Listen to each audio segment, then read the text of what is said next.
Road role आहे rolling जास्त असं तुम्ही सर्वांना नमस्कार. महाराष्ट्र फ्लॅट ओनर्स वेलफेअर असोसिएशनच्या या परवडणाऱ्या घरांच्या कोलमडणाऱ्या व्यवस्थेबाबत आयोजित केलेल्या पत्रकार परिषदेमध्ये आपलं सर्वांचं स्वागत आहे. वास्तविक पाहता निषेधाची पत्रकार परिषद आहे आणि स्वागत कशासाठी तर स्वागत हे माध्यमांचं करतोय, निषेध सरकारचा आणि त्या गृहनिर्माण विभागाचा यासाठी करतो की प्रधानमंत्री आवास योजना ही अतिशय कल्याणकारी योजनेमधला आणि जिव्हाळ्याचा विषय जो घराशी निगडीत आहे. प्रत्येकाला स्वस्तात घर मिळावं, परवडणारं घर मिळावं आणि त्या घरासाठी सरकारने अनुदान द्यावं. केंद्र शासनाचे 1.5 लाख रुपये आणि राज्य शासनाचे 1 लाख रुपये असं 2.5 लाख रुपयाचं अनुदानाची सबसिडी प्रधानमंत्री आवास योजनेच्या माध्यमातून त्या योजनेतून दिली जाते. या योजनेचं नोडल एजन्सी म्हणून म्हाडा ही काम करत असणारी एक टेक्निकल एजन्सी आहे. म्हाडा ही बाजारातल्या इतर बिल्डरच्या तुलनेत स्वस्तात घर देणारी एक विश्वसनीय सरकारी संस्था आहे. म्हाडा ही स्वतः घरं देते, मात्र या योजनेमध्ये मधला जो वॉल्यूम आहे तो लाभार्थ्यांचा वॉल्यूम आणि घर खरेदीदारांचा, फ्लॅट खरेदीदारांचा वॉल्यूम हा मोठा असल्यामुळं म्हाडाला त्यांची तेवढी स्ट्रेंथ नसल्यामुळं प्रायव्हेट पार्टनरशिप प्रोजेक्टमधून बिल्डरकडून प्रपोजल मागवले जातात आणि ज्याच्याकडे स्वतःची जमीन आहे किंवा ज्यांनी जमीन उपलब्ध करू शकतो आणि त्या निर्धारित रकमेमध्ये परवडणाऱ्या घरांची जी निर्धारित रक्कम ठरवलेली आहे इकॉनॉमिक वीकर सेक्शनसाठी, त्या निर्धारित रकमेमध्ये जे घर देऊ शकतात त्यामध्ये 2.5 लाख रुपयाचं सबसिडी आणि परवडणाऱ्या घराच्या योजनेच्या निर्धारित चौकटीमधली घराची किंमत या दोघांचा मेळ घालून इकॉनॉमिक वीकर सेक्शनला गरिबांना परवडणारी घरं देण्याची केंद्र शासनाची, राज्य शासनाची संयुक्त योजना आहे. मात्र या योजनेची अंमलबजावणी करताना काही गंभीर बाबी आणि काही गंभीर अनियमितता या झाल्याचं प्रकर्षाने जाणवलं आणि महाराष्ट्र फ्लॅट ओनर्स वेलफेअर असोसिएशनकडे शेकडो लोकांच्या लेखी तक्रारी, पाठपुरावा, त्यांचं फार तळमळीनं येऊन सांगणं, बोलणं हे झाल्यानंतर काही प्रकरणामध्ये आम्ही आढावा घेतला, माहिती घेतली, कागदपत्र पडताळली, तपासली आणि त्या संबंधित एजन्सीजना, संबंधित बिल्डरना आम्ही पत्रव्यवहार करून हा प्रश्न सौहार्दपूर्ण सोडवा आणि मध्यस्थीच्या मार्गानं काउन्सिलिंग करून सोडवता येईल का यासाठी प्रयत्नही केला. मात्र सरकारी एजन्सीचे सुद्धा आदेश आहेत ते केराच्या टोपलीत टाकणारे, उद्दामपणाने वागणारे जे काही बिल्डर आहेत तर त्यांनी सरसकट अशा योजनेचा दुरुपयोग आणि या नावाचा दुरुपयोग केला.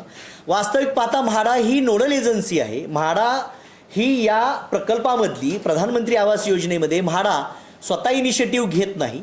म्हाडा नोडल एजन्सी काम करते. केंद्र सरकारची रक्कम आणि राज्य सरकारची रक्कम आणि यावर सगळ्यावरती एक सेंट्रल प्लॅटफॉर्म तयार करून म्हाडा हे टेक्निकली प्लॅनिंग ऑथॉरिटी म्हणून काम करते. मात्र आपल्यासमोर जो आजचा विषय आहे, चड्डा रेसिडेन्सी वांगणीमध्ये एक प्रकल्प लॉन्च केला गेला 2021-22च्या वर्षामध्ये. डिंपल चड्डा नावाचे बिल्डर आहेत, त्यांनी लॉटरी काढली म्हाडाकडे प्रपोजल देऊन PMAY योजनेमधून आणि त्यांनी सांगितलं की 132-33 इमारतीचं मोठी टाउनशिप वांगणीमध्ये तयार करू. वास्तविक पाहता तो जो प्रकल्पाचा भूभाग आहे तो अतिशय दुर्गम भागात आहे आणि काय होतं की मला 2 लाखात जर सुंदरबनातल्या जंगलात वाघाच्या बाजूला जर घर दिलं तर तिथं मला राहणे योग्य आहे का? नाही. परवडणारं घर म्हणजे कुठं असावं? घर 200 रुपयात आणि जायला 2 लाख रुपये खर्च जर अंटार्क्टिका बेटावरच्या समुद्रात दिलं तर ते परवडणारं नाही होणार ना. परवडणारं घर असलं तरी ते ॲक्सेसेबल पाहिजे आणि ह्यामध्ये असं झालं की परवडणारी घराची ही जी संज्ञा आणि व्याख्या तशीच ठेवली गेली. मात्र त्या किमतीमध्ये, त्या चौकटीत बसून दुर्गम भागामध्ये जिथं गोगलगाय सुद्धा सरपटत जाऊ शकत नाही कीटककृमी जाऊ शकत नाही, अशा ठिकाणी कुठल्याही वाहनाची सोय नाही, रस्ता उपलब्ध नाही, अशा ठिकाणी जमीन घ्यायची आणि परवडणाऱ्या घराच्या नावाने प्रकल्प, एखादी जमीन घेऊन ते जमीन तर स्वतःच्याच नावावर असते, त्या जमिनीचं एलिजिबिलिटी दाखवायची, प्रोजेक्ट मोठा दाखवायचा, म्हाडाच्या नावाचा सिम्बॉल वापरायचा. वास्तविक पाहता म्हाडा ही नोडल एजन्सी आहे, पण असं आभास तयार करायचा की ते म्हाडाचा जणू काही प्रकल्प आहे. लॉटरी आणि म्हाडा म्हटलं की लोकांना असं वाटतं की हे लॉटरीचं म्हाडाचं घर आहे. अनेकांना ह्या संज्ञा स्पष्ट होत नाहीत, म्हणून गैरसमजातून अनेक लोकांनी ही योजना ही म्हाडाची योजना आहे, गृहनिर्माण विभागाची महाराष्ट्र शासनाची योजना आहे असा आभास आणि गैरसमजातून लोकांनी लॉटरी 5-5 हजार रुपयेचं लॉग इन करून लॉटरी भरली. लॉटरीमध्ये सोडत काढली गेली. सोडतच्या नंतर कर्जाच्या प्रकरणं दिली. प्रत्येकाचं सिबिल नीट केलं. सिबिल नीट नसेल तर त्याला ते पैसे भरून सिबिल नीट केलं. जुने कोणाचे कर्ज असतील ते भरले. आर्थिक भुर्दंड भरला आणि सिबिल नीट केलं. सिबिल नीट करून कर्जासाठी खेटे मारले. कर्ज मंजूर झालं. डाऊन पेमेंट दिलं बचतीतनं. आपल्या आयुष्यातली जी काही थोडी मोठी जमापुंजी होती ती बचतीतून डाऊन पेमेंट भरलं. कर्ज काढलं पगारावर, सॅलरी सर्टिफिकेटवर, सरकारी किंवा खाजगी नोकरीच्या. ते कर्जाचे हप्ते आम्ही भरतोय. हा विषय चाललेला आहे. चड्डा रेसिडेन्सी वांगणी, डिंपल चड्डा नावाचे डेव्हलपर आहेत, बिल्डर आहेत. यांच्यावर पूर्वीही अशा पद्धतीचे हाऊसिंग स्कॅमचे आरोप पूर्वी झालेले आहेत. आज त्या चड्डा रेसिडेन्सीच्या या प्रकल्पाचा आणि गृहनिर्माण विभागाच्या परवडणाऱ्या घरांच्या कोलमडलेल्या व्यवस्थेचा निषेध आम्ही सगळे फ्लॅट खरेदीधारक करत आहोत. या विभागाकडे हा सगळा ढिसाळ कारभार आहे. हे मोठ्या मोठ्या लोकांची नावं हा चड्डा डेव्हलपर घेतो आणि सरळ सरळ सगट गरिबांच्या माना मुरगळण्याचं काम या चड्डा डेव्हलपरच्या आणि बिल्डरच्या माध्यमातून सुरू आहे की काय अशी शंका करणे इतपत आम्ही निष्कर्षावर पोचतोय. याच्यामध्ये मार्च अखेर घराचा ताबा देण्याचं वचन दिलेलं असताना 133 इमारतीचा टाउनशिप मोठी होती. टाउनशिप तयार झाल्यानंतर तिथं वेगवेगळ्या ॲम्युनिटीज येतील, नागरी सुविधा येतील, रस्ते, गटारी, इतर हॉल असतील, सांस्कृतिक भवन असतील, प्लेग्राऊंड असतील किंवा इतर मानवी जीवनाला आवश्यक असणाऱ्या शाळा, क्रीडांगणं, हे सगळं राहील असं अपेक्षा धरून लोकांनी तिथं हाऊसिंगसाठी फ्लॅटची गुंतवणूक केली. मात्र ताबा देण्याची मुदत संपून सुद्धा घराचा पाया देखील रचला गेला नाही आणि कर्जाचे हप्ते मात्र सरसकट वित्तीय संस्था घेत आहेत.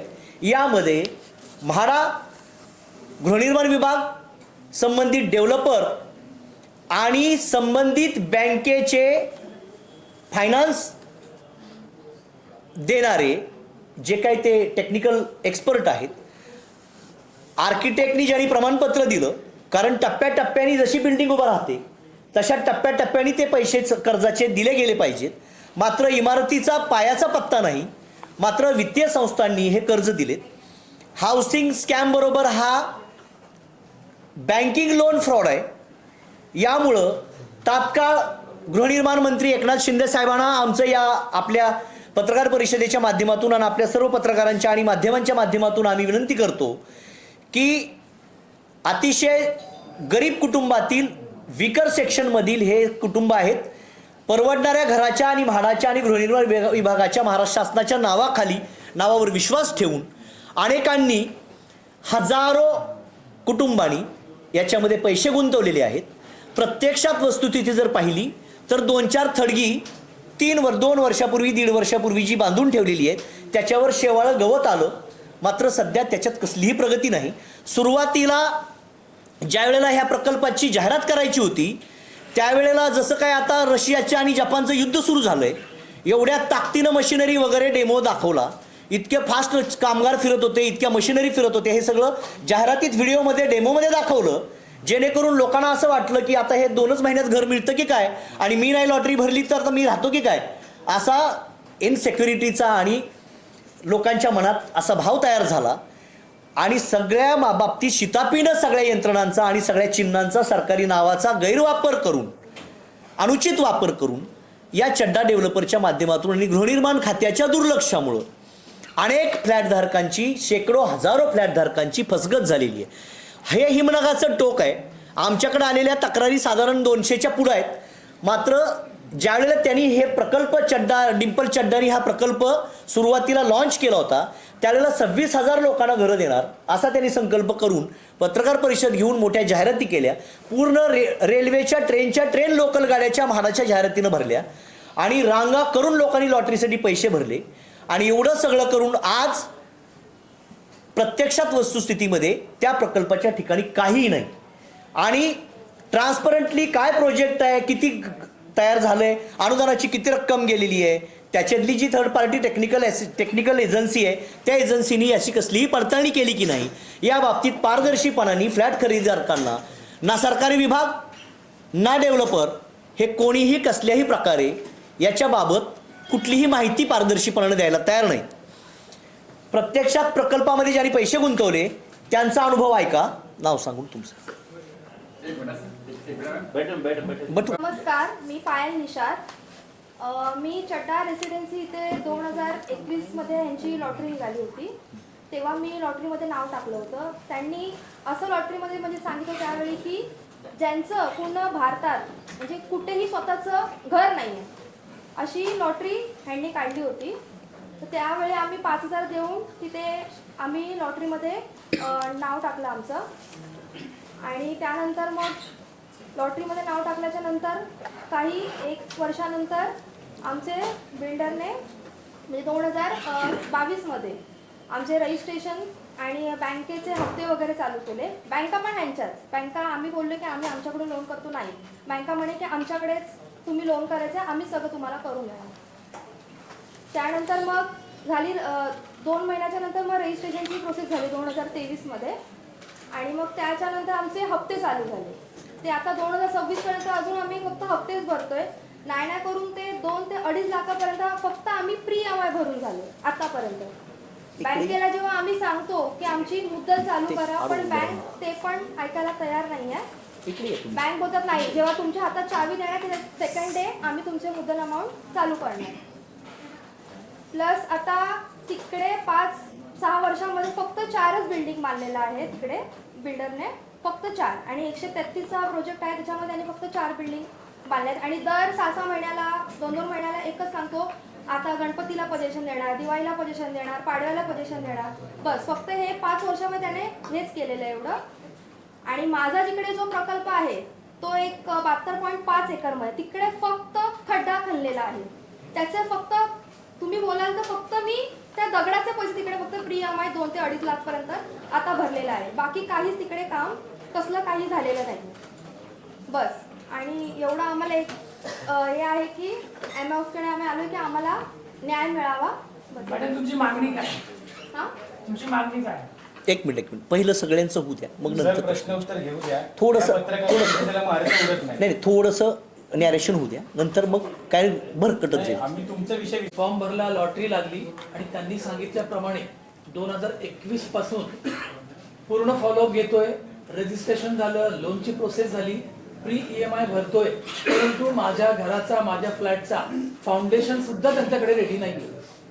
आणि आम्हाला फक्त IFL वाले त्रास देत आहेत. यांच्याकडनं फोन येतात की तुम्हाला चेंज करून देऊ आम्ही, तुमचं नाही येतं आम्ही तुम्हाला फ्लॅट देऊ. परंतु या सर्व ऐकण्याच्या गोष्टी झाल्या आणि आम्हाला आता बॉदरेशन झालंय. आमची फसगत झालेली आहे. आणि या फसगतीमध्ये आम्ही आता बँकेकडे बघायचंय, घराचं बघायचंय, कुठे बघायचं आम्ही, की आमचा जॉब बघायचा आम्ही सर्वसामान्य माणसं आहोत. आणि या प्रकल्पामध्ये आम्हाला फक्त नाहक मनस्ताप झालेला आहे. आणि आमची एकच विनंती आहे साहेबांकडे, आम्ही त्याचसाठी आलेलो आहोत की आम्हाला न्याय मिळावा. धन्यवाद. नमस्कार, माझं नाव सचिन चौकेकर. मी 2021 साली लॉटरीमध्ये नाव टाकलेलं, ते माझा नंबर लागला. मी 2023ला माझं झालं रजिस्ट्रेशन. माझी 93 बिल्डिंग आहे, ती बिल्डिंग कंप्लीट आहे, पण त्याच्यामध्ये पाणी नाही आहे, काही नाही. अगोदर मीटर बसले आहेत, त्याचं लाईट बिल भरलेलं आहे. आणि मला बँकवाल्यांनी आता नोटीस पाठवली आहे. मी IPLचे हप्ते थांबवलेले आहेत. माझ्याकडे IPLचा मॅनेजमेंट गेला की तुम्हाला पैसे भरावे लागतील, काही काळ पैसे भरा. मी आता बिल्डरला फोन केला ऑफिसमध्ये, मग तर अजून वेळ लागेल तुम्हाला पोझिशनला. पण बिल्डिंग रेडी आहे, पण ती 90% तरी अजून पूर्ण पडलेली आहे. ती काही उपयोग नाही आहे तिथे राहण्यासारखा तिथे.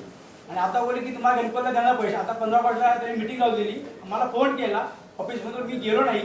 पण त्यांनी असं कळलं की आता 15 सप्टेंबरला देतो पोझिशन, पण ते पाणी नाही, लाईट नाही, तर हे रहदारी नाही आहे, माणूस जाणार कसा तिथे राहायला, आणि तिथं आम्हाला कोणी जात देत नाही. आम्ही सर्व माडामध्ये पण गेलो, ते पण काय आम्हाला सांगत उत्तर देत नाही आहेत. रेरामध्ये कल्चर कंप्लेंट केली, तिथून काय दाद देत नाही. शेवटी मी महाराष्ट्र फ्लेटच्या त्यांच्याकडे आलो, त्याची 2 मिटिंग आयोजित केल्या, ते व्यवस्थित हे केलं, आम्हाला सहकार्य केलं, आणि पुढे सरकार करतील आमची अपेक्षा ठेवून हे आम्ही आलेलो आहे.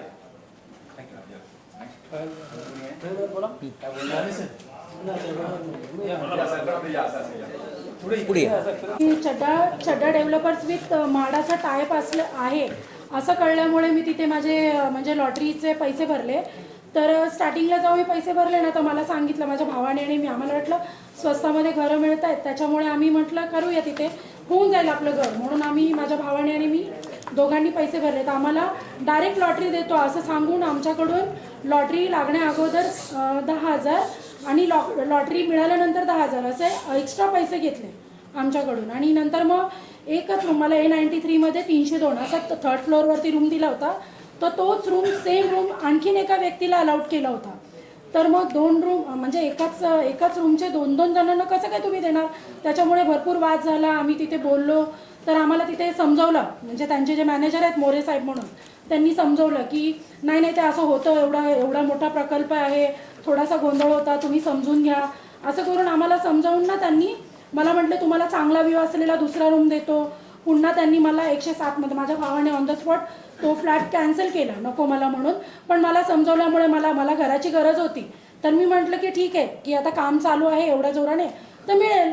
मग त्याच्यामुळे मी काही कॅन्सल केलं नाही, मी म्हटलं राहू दे, मिळेल मला ते पुढे जाऊन. म्हणून आता मी 3,50,000पर्यंत सेल्फ पेमेंट केलेलं आहे. तरी पण अजून माझं रजिस्ट्रेशन नाही आहे किंवा कामाचंही काहीच नाही, तिथे काहीच झालेलं नाही आहे. फक्त एवढंच सांगतायत की ह्या महिन्यात मिळेल, त्या महिन्यात मिळेल, असं करत 2021 पासून आता 2026 आलं, पण अजून आम्हाला पजेशनचंही काहीच नाही आहे आणि रजिस्ट्रेशनही झालेलं नाही आहे आमचं. माझं नाव नामदेव भागोजी लहाने. मी सप्टेंबर म्हणजे ह्याच महिन्यामध्ये गेला 2021 साली सप्टेंबरमध्ये माटुंगा रेल्वे स्टेशनवरती, तिथे त्यांचं माटुंगा रेल्वे शॉप आहे, रेल्वे वर्कशॉप आहे, तिथे त्यांची ॲड बघितली होती की मुंबईमध्ये स्वस्त आणि मस्त घरे 5,61,000मध्ये याची मी ॲड बघितली. मी लगेच त्यांना कॉन्टॅक्ट वगैरे केलं. तर माझं सुनील मोरेशी कॉन्टॅक्ट झालं. त्यांनी आम्हाला काय तारीख आमच्या ते गेलो तर ऑनलाईनवर आम्ही रजिस्ट्रेशन फी 5,000 रुपये होती, ते आम्ही भरलं वगैरे. नंतर माझा नंबर पण लागला. मग त्यांनी आम्हाला गावाही दिली तिकडे की 2021ला तुमचं लॉटरी लागलेली आहे, 2024पर्यंत तुम्हाला आम्ही कसंही करून रूमचा पैसे देऊ. ते म्हणलं सर खूप चांगली गोष्ट आहे, म्हटलं मुंबईत घर पण नाही, आपलं घर होऊन जाईल. मग त्याच्यावरती आम्ही वाट पाहिली. आमचं रजिस्ट्रेशन पण झालं. लगेच माझं पुढच्या म्हणजे रजिस्ट्रेशन झाल्यानंतर लगेच माझा EMI जो IIFLचं मी लोन केलं होतं तो स्टार्ट झालं. पहिला हप्ता मला 2,000 पडला. असं IIFचा हप्ता वाढत माझा आता 5,500चा EMI वाढला. पण रूमची कंडिशन अजून तशीच आहे, मला रूम भेटला काहीच नाही. फक्त IIFLचे हप्ते वाढत गेले. मी मोरेला कॉन्टॅक्ट केलं की सर IIFLचा हप्ता वाढत जातोय, मग तुम्ही काय मला रूमची ताब्यात देत नाही, रूम ताब्यात देत नाहीत. त्यांचं तर एकच असतं बोलबच्चन, आम्ही या गणपतीला देऊ, पुढच्या दिवाळीला देऊ, पुढच्या शिमग्याला देऊ, असं करता 6 वर्ष घालवली, तरी अजून रूमचा ताबा दिला नाही आहे. प्लस आम्ही त्यांना मध्ये एक लेटरसुद्धा पाठवलं होतं मीटिंगसाठी की आपण आपण तुमचं आणि आमचे जे काही आमचे रूम ओनर्स आहेत की आपण बसून याच्यावरती काहीतरी विषय करूया, चर्चा करूया. तर त्यांनी आम्हाला काही रिप्लाय दिलाच नाही. मग शेवटी रूम ओनर जो आम्ही आहे ते असे राहणार का शेवटपर्यंत झुपडपट्टीमध्ये वगैरे नाला गटरामध्ये. आम्ही त्यांना रिस्पॉन्स करतो की आता तुम्ही आम्हाशी बोला, आम्हाला तर कळेल तुमची समस्या काय येते. मुंबईत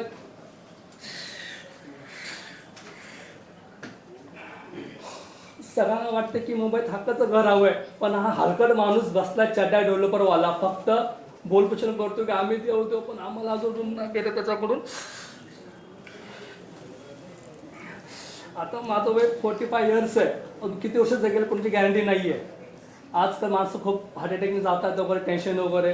तर मला असं वाटतं की माझं आता जीव जगा तर माझी बायको पण रस्त्यावर येते, कारण माझं मुंबईत घरच नाही स्वतःचं. एकच आशा पकडली होती आम्ही की आम्हाला मुंबईत स्वस्त घर भेटेल. त्यांचा आता मध्ये आम्हाला फोन आला होता की तुम्हाला 15 ऑगस्टला त्यांनी बोलवले, 24 वाटपाचा कार्यक्रम होणार आहे. तर आम्हाला माहिती आहे की 24चं कार्यक्रम असं त्यांनी आम्हाला बॅनरवर टाकवले असते, तर काहीच झालं त्यांच्याकडून.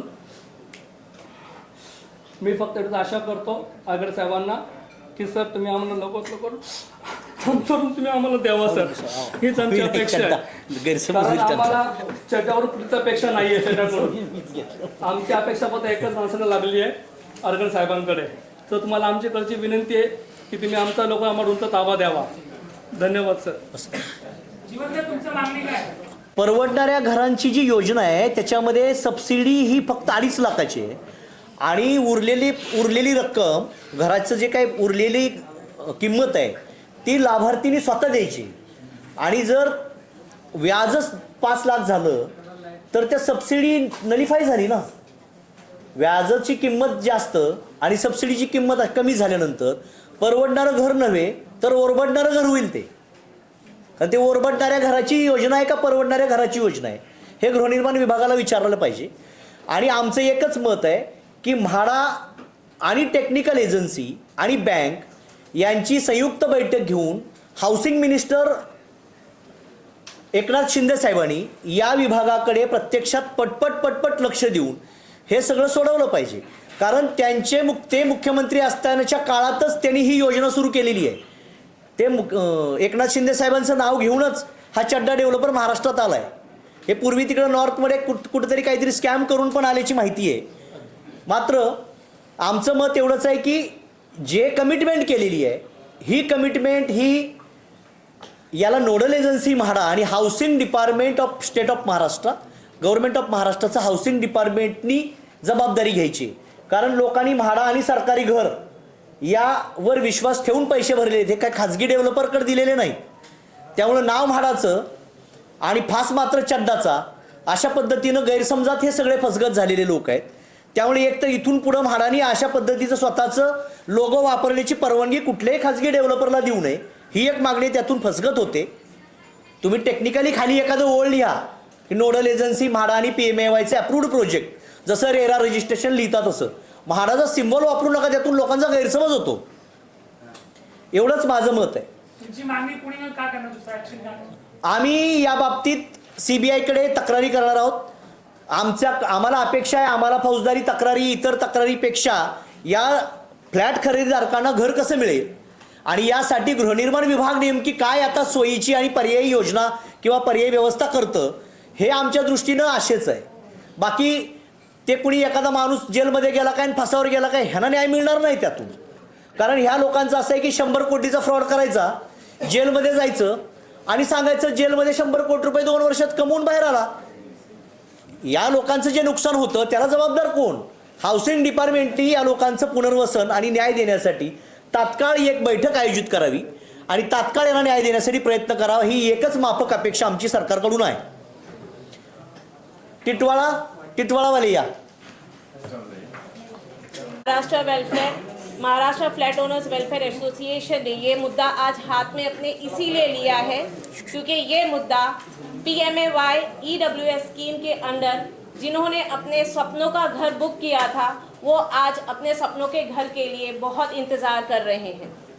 यहाँ पे डिले सिर्फ प्रोजेक्ट बनने का नहीं है, पोजेशन देने का नहीं है.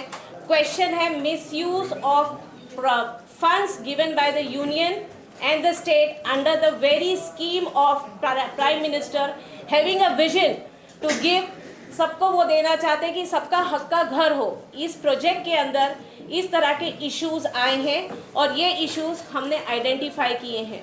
एक इशू हमने देखा चड्डा डेवलपर का जहाँ पे लोग EMI भर रहे हैं बट वहाँ पे डेवलपमेंट कुछ भी नहीं है. दूसरा इशू है टिटवाला रुस्तगी आरम जहाँ पे डेवलपमेंट तो हुआ है लेकिन जो सब्सिडी अमाउंट है उसका मिसयूज किया गया है और वो सब्सिडी अमाउंट का बेनिफिट स्टेट और यूनियन से लेने के बावजूद जो बायर्स हैं जो परचेसर्स हैं उनसे भी डेवलपर ने लिए हैं और वो डिमांड कर रहे हैं. मैं चाहूँगी कि रुस्तगी आरम के जो टिटवाला के हमारे बायर्स हैं वो आपको इस बारे में बताएं. मोठ्याने बोला. माझं नाव अमित जोगळेकर. 2023मध्ये रुस्तगीमध्ये मी फ्लॅट बुक केला. मला 16,18,000ला तो फ्लॅट पडला. पण म्हाडानी आणि बिल्डरचं एक MOU झाला आहे त्यामध्ये धडधडीत लिहिलेलं आहे की 16,68,000ला हा फ्लॅट विकला पाहिजे. त्यामधले 2-2.5 लाख रुपये PMYचे म्हणजे महाराष्ट्र स्टेट गव्हर्नमेंट आणि राज्य सरकार हे त्याला 2.5 लाख रुपये देणार. त्यात ते वगळून 16-68मधून 68मधून 2.5 लाख वगळून मला 14-18ला हा फ्लॅट पडला पाहिजे. पण त्यानं माझ्याशी जे ॲग्रीमेंट बनवलं त्यामध्ये 16-18ला ॲग्रीमेंट बनवलं.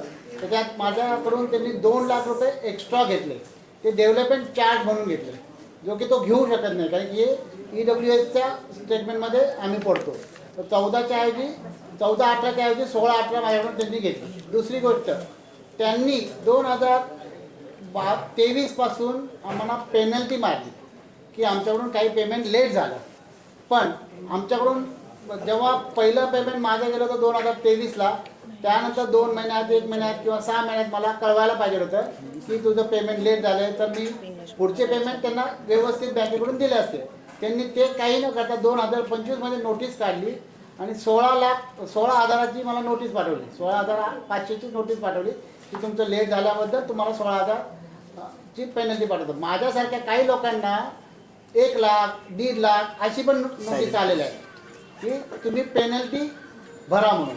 मी पोजेशन अजून घेतलेलं नाही, OC आलेलं नाही आहे, फुल OC, त्यामुळे मी अजून पोजेशन नाही घेतलं. पण तो OC न आल्यामुळे बऱ्याच लोकांना अंडरटेकिंग लिहून घेतो की तुम्हाला फ्लॅटची गरज आहे, तुम्ही माझ्याकडे रिक्वेस्ट करताय म्हणून फ्लॅट तो देतोय त्यांना, आणि ते लोक राहायला पण गेलेत. पण आम्ही बरेचसे लोक असे आहेत की ज्यांनी आम्ही फ्लॅट नाही घेतले. आम्ही त्याच्याकडे मागणी करतो की OC फुल OC द्या, पाणी द्या KDMCचं, तेव्हा आम्ही येऊ, कारण त्याचं तिथं बोरिंगचं पाणी एवढं समज. ये सब्सिडी अमाउंट की जो इन्होंने बात की है, वो सब्सिडी अमाउंट वॉज अग्रीड. एक MOU एंटर हुआ था between MHADA end the developer. उसमें क्लियरली मेंशन है कि एक कैप अमाउंट फिक्स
अपॉइंटमेंट देते ना मिलते हैं तो अपॉइंटमेंट मिलती ही नहीं। कितनी बार हम अभी तक 2 साल में कम से कम 20-25 बार तो हम लोग माड़ा में गए, लेकिन कभी अपॉइंटमेंट मिलती नहीं। पहली जो माड़ा के ऑफिसर थे रेवती गायकर, उन्होंने भी सेम स्टेटमेंट दी थी कि 14,18,000 से तो 1 रुपया भी किसी भी कस्टमर से ज़्यादा नहीं ले सकता। उनके बाद उनकी बदली हो गई, फिर विशाल राठौड़ जी वहाँ पर आए अभी, जो माड़ा के अधिकारी है, उनसे भी हम मिले। उन्होंने भी बिल्डर को सामने उसके बेटे को धमकाया कि तू 1 रुपया भी 14,18,000 से नहीं ले सकता।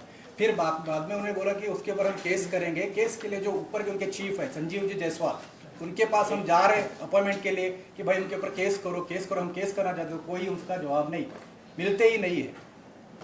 अगर साहब एक चीज देखने को मिलती है, जब भी इस तरह के स्कैम होते हैं तो इसका सोल्यूशन तो होता नहीं, टू बी वेरी ऑनेस्ट। उनको जेल होती है वगैरह, जैसे आपने खुद नहीं माना, तो आपको लगता है कि कहीं ना कहीं देश में बहुत ही कड़क कानून की आवश्यकता है, जिसके कारण जो इस तरह के बिल्डर्स गरीबों का हक छीनते हैं उसके ऊपर लगाम लग सके? Willingness of governance.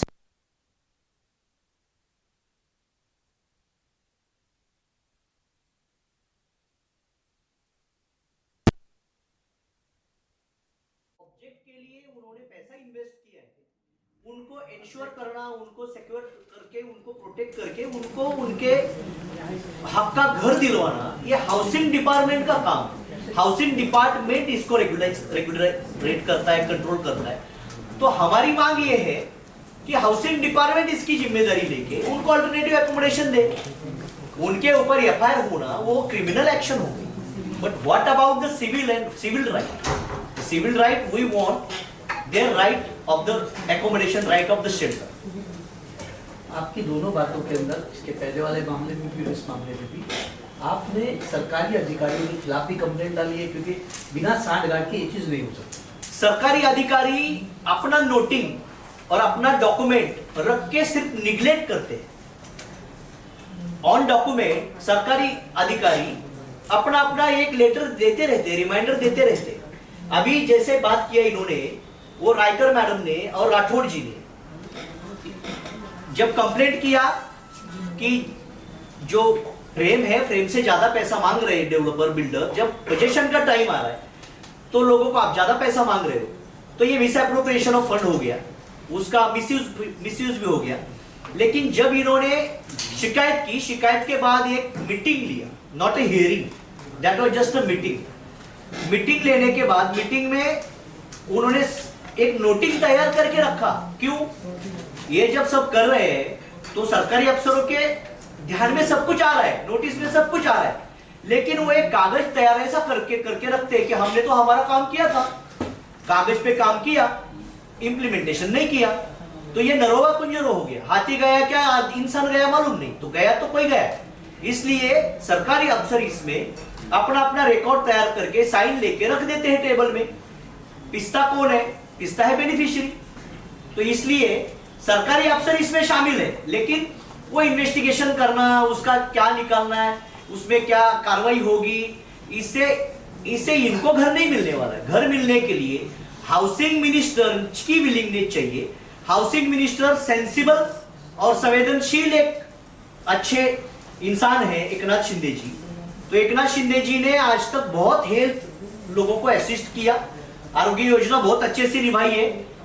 तो इन्होंने ये जब हाउसिंग डिपार्टमेंट उनके लीडरशिप में और इन्होंने इनिशिएटिव लेके, अगर वो इनके इंचार्ज है, कैबिनेट मिनिस्टर हाउसिंग के एकनाथ शिंदे जी है, वो डिप्टी चीफ मिनिस्टर है, पावरफुल मिनिस्टर है, उनके एमएलए है, उनका खुद का पार्टी है, ये सब होने के बावजूद भी अगर इनको जस्टिस नहीं मिलेगा तो उन्होंने ये मामले में ध्यान देना चाहिए। ये हमारा एक प्रेयर है। लास्टली क्या कुछ कहेंगे सर आप? क्या मांग रहे हैं? लास्टली क्या कुछ कहेंगे इस मामले को लेकर जस्टिस कैसे मिलेगा? जस्टिस लास्टली हमको ये समझना चाहिए कि हम किसी डेवलपमेंट के अगेंस्ट नहीं है। हम डेवलपमेंट की अकाउंटेबिलिटी किसकी है? डेवलपर की, जो एक स्टेट और यूनियन के स्कीम के तहत एक प्रोजेक्ट लॉन्च किए हैं। अगर वो प्रोजेक्ट कंप्लीट नहीं होता है तो हमारी रिक्वेस्ट है इस प्लेटफॉर्म से कि स्टेट गवर्नमेंट जो रिस्पॉन्सिबल है वो इसको टेक ओवर करे, डेवलपर को चेंज करे, उनसे जो रिकवरी करना है वो करे और प्रोजेक्ट को साइमल्टेनियसली सक्सेसफुल करे, ताकि जो विजन है PMAY का वो हम अचीव कर सके और सबको सबके हक का घर मिले। थैंक यू सब साथ में हो जाए एक बार फोटो